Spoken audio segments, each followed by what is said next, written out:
Hello friends, कैसे आप लोग। आशा करते हैं आप सभी अच्छे होंगे, मस्त होंगे, तंदुरुस्त होंगे और अच्छे से स्टडी कर रहे होंगे। तो चलिए प्यारे बच्चों, आज हम इस वीडियो में चर्चा करने वाले हैं कोल विद्रोहन। कोल विद्रोहन क्या है, कोल विद्रोहन कैसे हुआ, कब हुआ और किसके किसके बीच हुआ और इसमें क्या क्या परेशानियाँ हुई, क्या क्या झेलना पड़ा और इसमें कौन कौन से लोग शामिल थे, कब हुआ, कहाँ पे हुआ और कैसे हुआ, सभी चीज़ के बारे में चर्चा करने वाले हैं। तो चलिए वीडियो को लास्ट तक जरूर देखिएगा। चैनल को सब्सक्राइब नहीं किया तो प्लीज़ चैनल को सब्सक्राइब कर लीजिए, बेल आइकन को दबा दीजिए ताकि जितने भी हमारे नए वीडियो आप तक पहुंचता रहे और अपने दोस्तों फ्रेंडों के साथ शेयर कर दीजिएगा। और ये आपका विद्रोहन जो है यानी कि टॉपिक है, ये एक क्लास के लिए नहीं है, नॉर्मल देखा जाए तो ये क्लास आपका 5 से भी पढ़ना है, 5 से लेकर 12 तक में भी ये सभी क्वेश्चन आते हैं और ये टॉपिक हिस्ट्री में पढ़ना रहता है।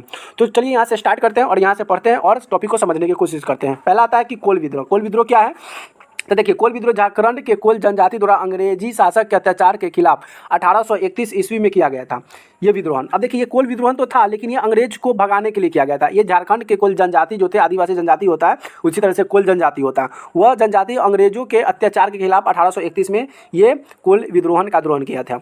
1833 में तक चला और यह भारत में अंग्रेजों के खिलाफ किया गया था। महत्वपूर्ण विद्रोहन हुआ। यह विद्रोहन अंग्रेजों के बाहरी लोग दिकुश शोषण बदला लेने के लिए किया गया था। जैसे कि मुंडा, उराव, भूमिजज और आदिवासी अंग्रेज के को कोल कहा जाता था। जैसे कि आदिवासी जो थे ना, इस अंग्रेजों को कोल कहने लगा कि भाई तुम कोल सब जाओ यहाँ से, इसलिए इसको कोल विद्रोहन के नाम से जाने जाता है। इस जाति के लोग छोटा नागपुर के पठार इलाके सदियों में शांतिपूर्वक रहते थे और उनकी जीविका का मुख्य आधार खेती जंगल थे। ये जंगल की सफाई करके बंजर जमीन की खेती लायक बनाकर उस पर खेती करते थे, इसलिए वे जमीन को अपना नरसिंह अधिकार मानते थे और कोलों के जीवन शैली में मध्यकालीन में परिवर्तन में आने लगी थी। अब उस समय जो ये आंदोलन चला, उस सब ये लोग सब अपना जंगल में क्या करते थे, अपना जंगल को साफ कर खेती बाड़ी करते थे। लेकिन ये अंग्रेज सब वहाँ पे जाता और इनको हटा देता कि नहीं अब कब्जा कर लेता कि या तो तुम यहाँ पे खेती करोगे तो या तो मुझे इसका भुगताना दो, नहीं तो यहाँ से जाओ। अब जहाँ जाएगा तो वहाँ पे खेती करने के लिए जंगल साफ करना पड़ेगा, फिर इसलिए इसको बहुत दिक्कत होती थी। इसलिए कहा कि नहीं अब झेलना नहीं पड़ेगा, अब इसको मार के यानी कि इसको लड़के इसको भगाना ही पड़ेगा। किसको, तो ये अंग्रेजों को। अब पृष्ठभूमि क्या है, तो इन अत्याचारों से सुरक्षा के लिए वाला कोई नहीं था, मतलब इसकी सुरक्षा करने वाला कोई नहीं था। किसका, आदिवासी को, क्योंकि अंग्रेज अत्याचार करता था आदिवासी पर, इसकी सुरक्षा करने वाला कोई नहीं था। थाना और न्यायपालिका भी जमींदारों एवं महाजनों पदों के साथ देते थे। बड़े बड़े जो थाना थे, अभी कोई भी थाना अगर देख लो तो उसमें भी अभी वाला बात वही है कि कहीं पे अगर बड़े लोग हैं तो बड़े लोग के बात सुना जाएगा, गरीब व्यक्ति का कोई सुनता नहीं है। गरीब व्यक्ति के बारे में कोई ऊँच नीच बोल ही देगा तो थाना में जाकर उसकी बात रख लेगा, लेकिन बड़े लोग हैं और कुछ गाली गलौज कुछ भी रिपोर्ट जाता है तो पैसा देकर समझ लिया जाता है। तो ये सच्चाई है कि पहले ही होता था और आज भी होता है, लेकिन इसको कोई समझ नहीं पाता है। ठीक, तो महाजन जो थे उनकी बात को साथ देते थे। इस जाति के मुखिया ने निहत्थे साथ है और इसका जीवन एक अभिशाप बन गया था। अब अपने जीवन को अभिशाप की तरह मानता था कि जंगल में रहने वाले लोग कोई जाति है, कोई धर्म है, ऐसी बातों की भावनाहीन भावना रखते थे। उनका आक्रोश जमींदार, महाजन, पुलिस के विरुद्ध बढ़ता गया। अब इनका जो आक्रोश था आदिवासी का, ये भी आदिवासी के हित में न कोई जमींदार आता था और न ही कोई मुखिया आता था और न ही कोई पुलिस कोई जमींदार महाजन आता ही नहीं था, सब दूसरे के विरुद्ध में खड़ा था। तो इसको ना आदिवासी को इस पुलिस सबसे विरुद्ध बढ़ता चला गया, मतलब एक तरह से जलन गुस्सा भाव बढ़ता चला जाता है। ईस्ट इंडिया कंपनी ने उस भूमि के गैर आदिवासी लोगों को दे दी। अतः उस जमींदार महाजन पर और खुशदरों के अत्याचार के दिन प्रतिदिन बढ़ने लगे थे और 1831 ईस्वी में बाहरी गैर आदिवासी हिंदू मुस्लिम सिख लोगों के विरुद्ध मुंडा मानकी सरदार और भगत ने नेतृत्व में उन्होंने विद्रोहन किया। अब क्या होता है कि दूसरे देश लोग से बाहरी से लोग आदिवासी आ गए, जिसमें हिंदू समाज, मुसलमान समाज, सिख समाज के लोग थे। ये सभी लोग मुंडा मानकी सरदार के भगत के नेतृत्व में उसे विद्रोहन कर दिया। इस विद्रोहन में छोटा नागपुर का मुंडा, उराव और अन्य आदिवासी समुदाय के साथ पातलुकुम भूमि और सी भूमि होते हुए पलामू के चेरो और खरवार समुदाय के हिस्सा लिया था। इस विद्रोहन के नेतृत्व बिंदराय मानकी और सिंगराय भूमिजन, लखीदास दसाई मानकी और काटे सरदार खांडू पतार मोहन जानकी आदि शामिल थे।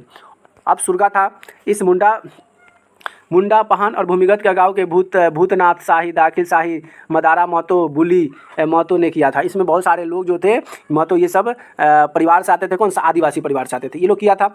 उसके बाद था कि गैर आदिवासी जमींदार महाजनों और सुखदरों की खातिर नष्ट कर दिया। सरकार खजाने को लूट लिया और कचहरियों और थानों पर आक्रमण कर दिया। अब सरकार लोग आया था, मेन जो भारत में जो सोने की चिड़िया कहा जाता था, उसमें सोने की सब अंग्रेज लोग आया, सोने को लूट लिया और थाने में जाकर आक्रमण कर दिया, मार थोड़ सभी चीज़ करने लगा, अत्याचार करने लगा, जिससे वहाँ के लोगों सब में बाकी क्षति हो गई। अंत में कंपनी ने निश्चित रूप से गंभीरता से देखते हुए सेना की एक विशाल टुकड़ी भेजी और बड़ी निर्दयता से विद्रोहन को दबा दिया गया। अब सैनिक वहाँ पे जाता है और जो विद्रोहन कर रहे थे सभी को शांत करता है और इस विद्रोहन को खत्म कर देता है। निर्दयी रूप से विद्रोहन को दबा दिया जाता है। बड़ी संख्या में कोल मारे गए।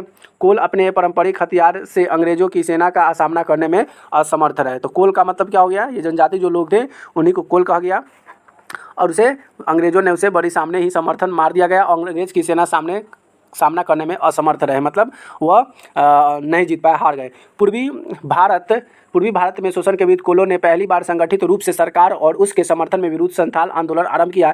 इसी दौरान 1832 से 1824 में भूमिजों का संगठित विद्रोह भी हुआ। शीघ्र ही इस क्षेत्र में संथाल का व्यापक आंदोलन भी आरंभ हो गया था और कोल विद्रोह असफल हुआ, लेकिन असमानता घोष के विरुद्ध संघर्ष विद्रोह के बाद काफ़ी जारी रहा। तब जाकर लास्ट में वो अंग्रेज को भगा देता है। उनके इसके बारे में अगर कहानी पढ़िएगा कि आदिवासी के बारे में बहुत अत्याचार किया गया था। उनको जंगल में रहने नहीं दिया गया था। जंगल में रहने से समझते थे कि ये जंगल में रहेगा तो ये घुसपैठी बन जाएगा, ये आतंकवादी है, दूसरे को अपनी देश की बातें दूसरे को बताएगा, समझाएगा।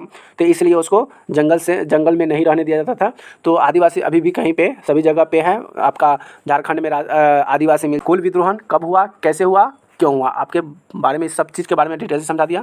आशा करते हैं आप सबको ये वीडियो बहुत अच्छी लगी हो। वीडियो अच्छी लगी तो वीडियो को लाइक, कमेंट, शेयर जरूर कर दीजिएगा। चैनल को सब्सक्राइब नहीं किया तो चैनल को सब्सक्राइब जरूर कर दीजिएगा। वीडियो देखने के लिए बहुत बहुत धन्यवाद। Thank you so much, love you.